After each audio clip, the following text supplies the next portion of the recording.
On this episode of Crossbow Hunters of Minnesota, we're going to be talking about spine indexing, and creating a spine indexer so that we can check the spine of our crossbows, and we'll be able to have a better understanding of how arrows are put together, and also we'll have an understanding on how to use your spine indicator and why that's important, so that we can make sure we're hitting the spot that we're aiming for, because that's our goal as crossbow hunters.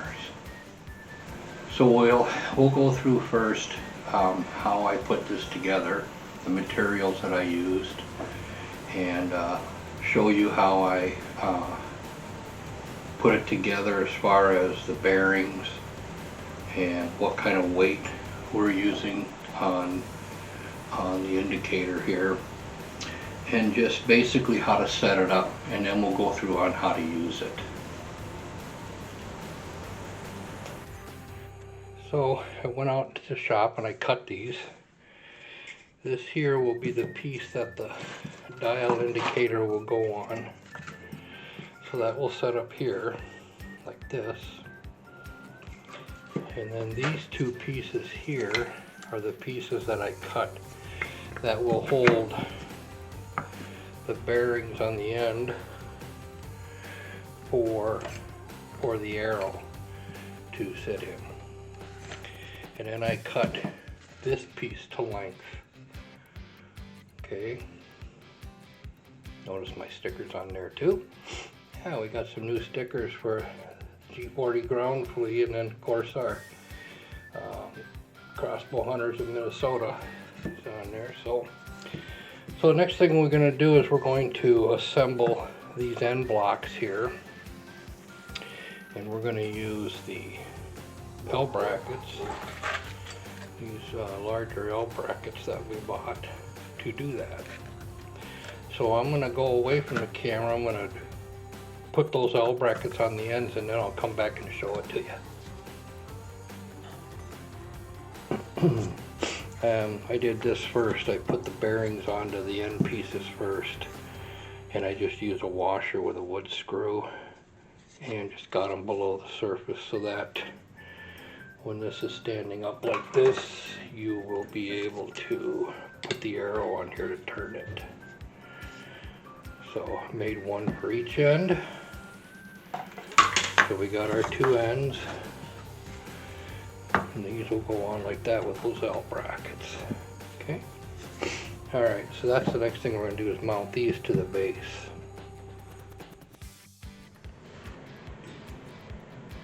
Okay, so now you can see we've got this mounted here onto the side with the bearings up here, and the same thing on this side, the bearings here.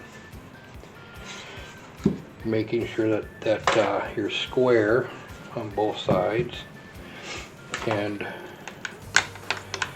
that will be level when we put our arrow on here. So let's see what this guy tells me. Oh, look at that, perfect. Okay, so those sides are done, and this here will just been real nice for us to be able to get 4 readings off an arrow for our spine. So the next step we're going to do is we're going to attach this piece up so that we can put our gauge on here. So that'll be the next step. I'll get this here attached, and then we'll get back together and I'll show you that. Okay, so now we've got the dial indicator tower set right here, so you can see how that's set up on there. And we will now mount the dial indicator. Let's open this up, take a gander at it.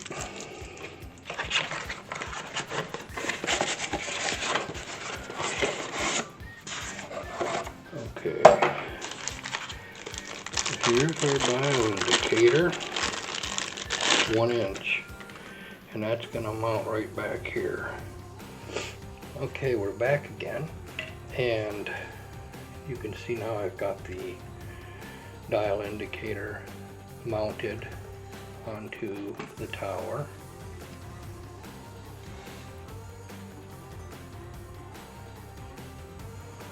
Okay, we're on the workbench now. This is the ground clay workbench here, and we're going to go through this now that you can see more or less how this is built. We have the, I'll take this arrow off, and then you can see here we have the bearings for the arrow to roll on. And on these here, what I did is I put a little washer behind them just so we could roll easier. There's no friction at all, so they just roll free, which allows us to spin our arrow a lot easier.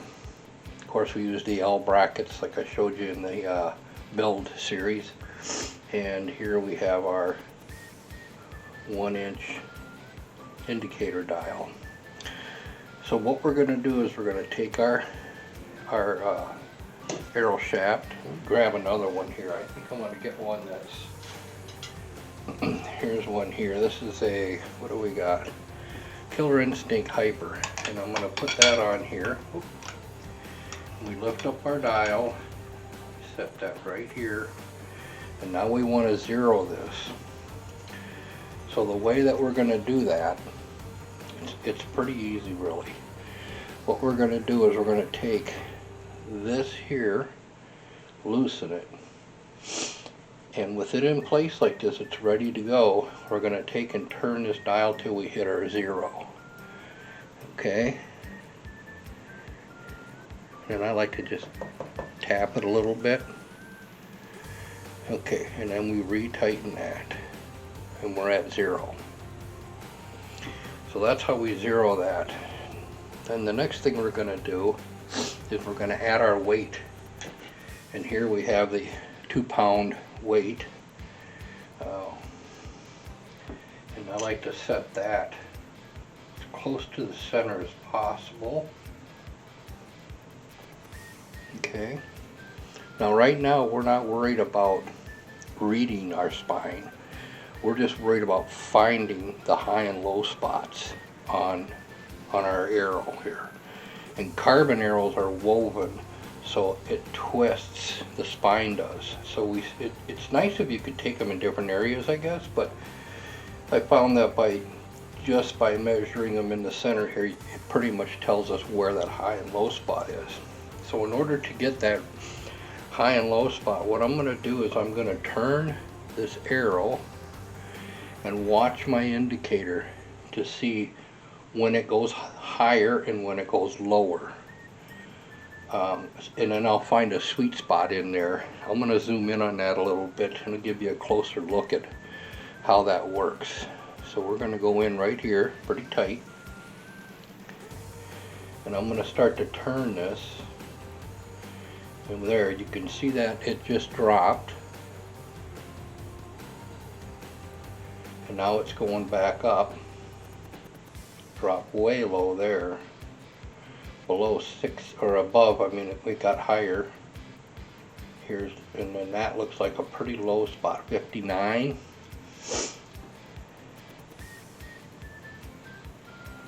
Yeah, I'd say that's probably the low spot. Yeah. So then what I do is I take a Sharpie or some type of marker down on the knock end of the arrow, and I'll just put in, for the low side I put in 2 dots like that. And now I'll try to find the high side of this arrow. So we want that to go up higher.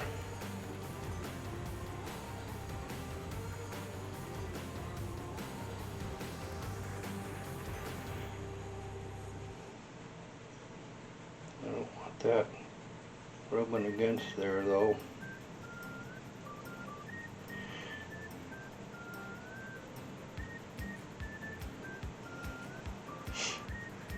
There's our low, and there's our high right there.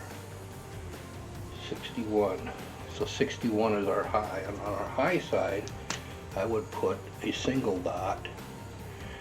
That way I know where to place my cock feather or my odd feather, my down feather for the crossbow.